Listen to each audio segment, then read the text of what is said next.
जय हिंद दोस्तों, स्वागत है आप सभी का आपके अपने channel smart education tube channel पे। तो दोस्तों आज की इस वीडियो बात करेंगे बीसीसी जो काउंसलिंग से संबंधित से कौन कौन से डॉक्यूमेंट लगेंगे, साथ ही आपको जो है काउंसलिंग कब तक होने की संभावना है और सेकेंड लिस्ट जो है आगे कब तक आने की चांस है या फिर कितना चांस है, तो आप जानेंगे इस वीडियो में पूरा डिटेल्स।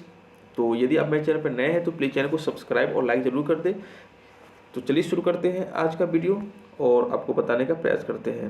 तो दोस्तों जैसा कि आप देख पा रहे हैं कि ये जो है आपको 4 तारीख का जो लेटेस्ट न्यूज है, इसमें जो आपको काउंसलिंग लिस्ट जो दिया गया है उससे संबंधित इन्फॉर्मेशन है। तो आइए जानते हैं अब विस्तार से। तो सबसे पहले आप जान लीजिए कि ये जो है इसमें जो कुछ इन्फॉर्मेशन दिया गया है यह जानना आपको काफ़ी ज़रूरी है। तो आइए देखते हैं और पढ़ते हैं इसको।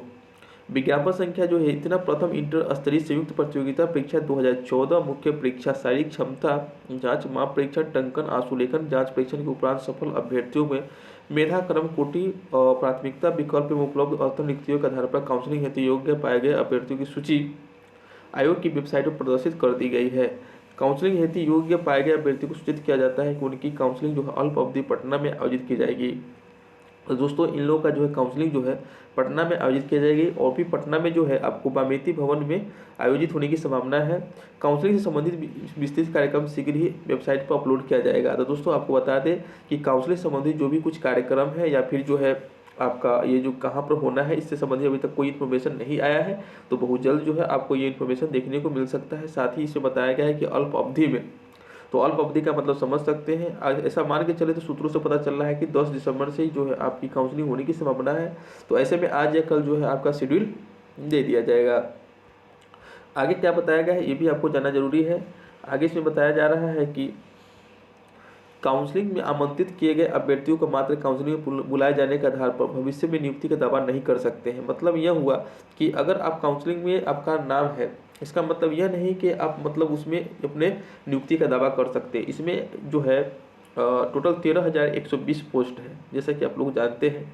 और टोटल जो इसमें बात करें तो 8,000 जो है एक पोस्ट जो है नॉन टाइपिंग का है और 5,119 पोस्ट जो है आपका टाइपिंग और फिजिकल ये सब पोस्ट है। तो ऐसे में क्या है कि इसमें मात्र 14,000 प्लस जो है कैंडिडेट को दिया गया है। तो ऐसे में क्या है कि आपको मात्र 10% अधिक स्टूडेंट को बुलाया गया है।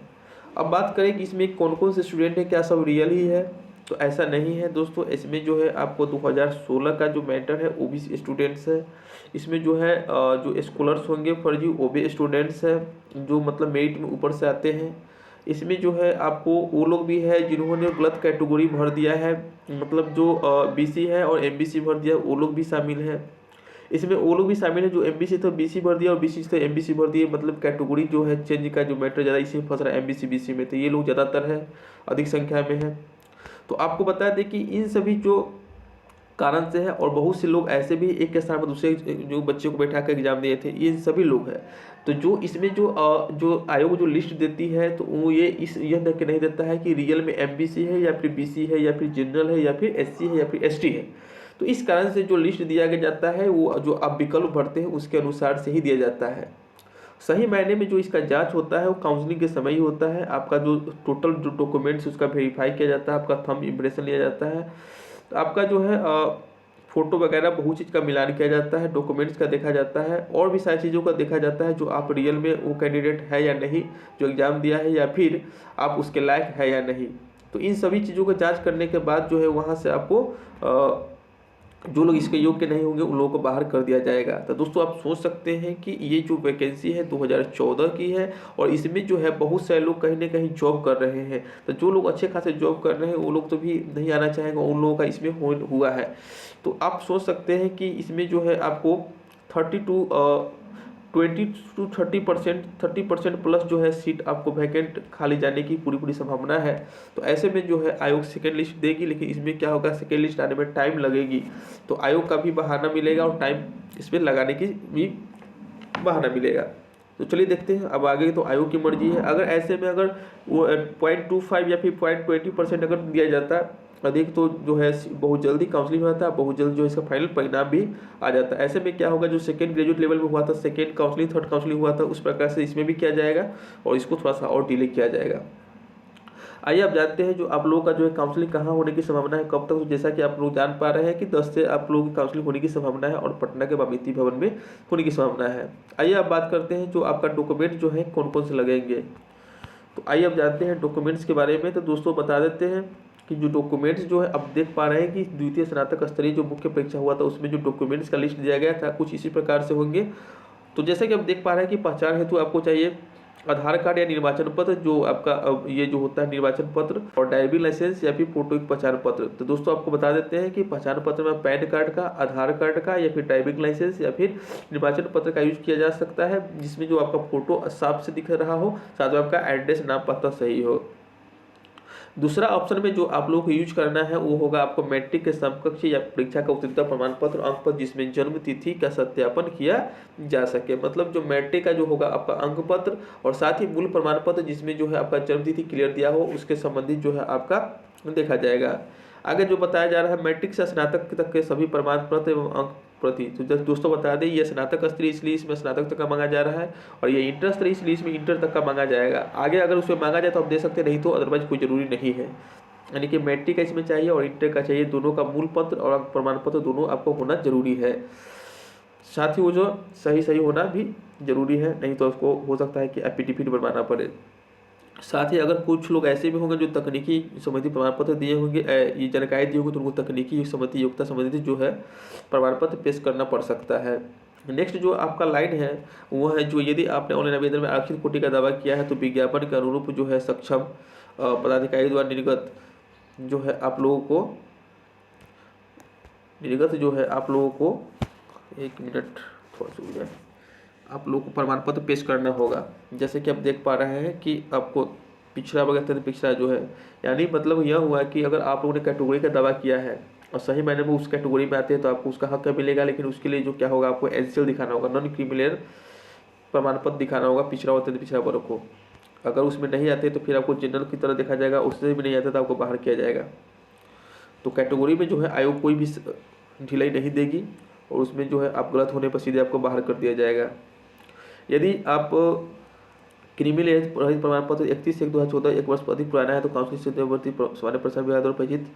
देखिए कहने का मतलब ये हुआ कि काउंसलिंग का जो है एजेंसी जो है आपका 1 वर्ष अधिक पुराना नहीं होना चाहिए, नया होना चाहिए, जो कि मान्य होगा। और इसको जो है अगर 1 वर्ष अधिक पुराना होता है तो फिर इसको आपको नया चाहिए वहाँ पर। आगे इसमें क्या है कि दिव्यांगता संबंधित प्रमाण पत्र, जो लोग हैंडीकैप है उनको बताया गया है। उक्त अतिरिक्त विज्ञापन शर्त में कोई अन्य प्रमाण पत्र हो तो। दोस्तों साथ ही आपको 3 रंगीन पासपोर्ट साइज फोटो बताया जा रहा है। तो खैर ये जो भी कुछ आपको डॉक्यूमेंट संबंधी जानकारी होगा वो कुछ शीघ्र ही अपलोड कर दी जाएगी, बता दिया जाएगा कि कौन कौन से डॉक्यूमेंट्स लगेंगे। ठीक है, तो इस प्रकार से जो था कुछ इंपॉर्टेंट चीज़ था जो आपको जानना जरूरी था। अब बात करते हैं कि ये जो है आपका ये सभी जो है मैट्रिक इंटर ये सब आपके पास अवेलेबल होंगे। साथ ही कुछ ऐसे चीज़ होंगे जैसे कि एनसीएल वगैरह जो किसी लोगों के पास नहीं होंगे तो लोग जल्द बनवा लें, कारण क्या है कि आप लोग किसी भी समय अल्प अवधि में किया जा सकता है। दोस्तों आप समझते हैं कि अब कितना और टाइम लगने की संभावना है। तो दोस्तों आपको बता दें कि ये जो है पूरा काउंसलिंग होने में अभी आपको 15 दिन प्लस जो आपको टाइम सिर्फ काउंसलिंग होने में लगेगा और 8 से 10 दिन पहले आपको शेड्यूल बताया जाएगा। यानी कुल मिलाकर अब मान के चले कि 1 महीना से ऊपर इसमें इस प्रोसेस में लगने की संभावना है। साथ ही इसके अलावा अगर सीट वैकेंट बचती है तो उसमें जो है second counselling list, third counselling list दिया जाएगा, तो वो भी आपको टाइम बढ़ने की संभावना है। और जब तक आपका पूरा सीट फुल फील्ड नहीं होता है तब तक जो है आपका फाइनल लिस्ट भी प्रकाशित नहीं किया जाएगा। यह बात भी आप लोग ध्यान रखें, जैसा कि सेकेंड ग्रेजुएट लेवल पे हुआ था। तो ये कुछ इंपॉर्टेंट बात था जो आप लोगों को जानना जरूरी था, बाकी तो आप लोग समझ ही सकते हैं। आयोग दबाव के कारण ही कुछ ऐसा करती है। और इसमें भी है आपका जो बात करें कटअप का, तो कटअप जो है आप समझ सकते हैं कटअप इसका काफ़ी हाई गया है। इसका कारण क्या है हम आपको बताते हैं। इसमें किसी भी ऐसे स्टूडेंट को नहीं हटाया गया है जो हटने लायक था। ठीक है, और इसमें जो है फाइनल काउंसलिंग में क्या करती है आयोग अब तो वही जानेगी, लेकिन जो है इसका जो कटअप आप मान के चल सकते हैं 108 110 के आसपास गया है, 110। ठीक है, तो ये तो खैर अनुमानित है, प्रिडिक्शन है। अब क्या रियल है क्या सही है ये हम भी नहीं बता सकते हैं, क्योंकि ये जो आयोग है कुछ बताती ही नहीं है, न कटअप नहीं मार्क्स नहीं कुछ। और बहुत सारे कुछ ऐसा भी कैंडिडेट जिनका सीरियल से रोल नंबर से रिजल्ट हुआ है 41 40 42 43। तो ये कुछ इंपॉर्टेंट बात था। खैर छोड़िए, देखिए अब आगे क्या होता है। और यदि मेरे चैनल पर नए हैं तो प्लीज़ चैनल को सब्सक्राइब और लाइक कर दीजिएगा। मिलते हैं अगले वीडियो में। Thanks for watching.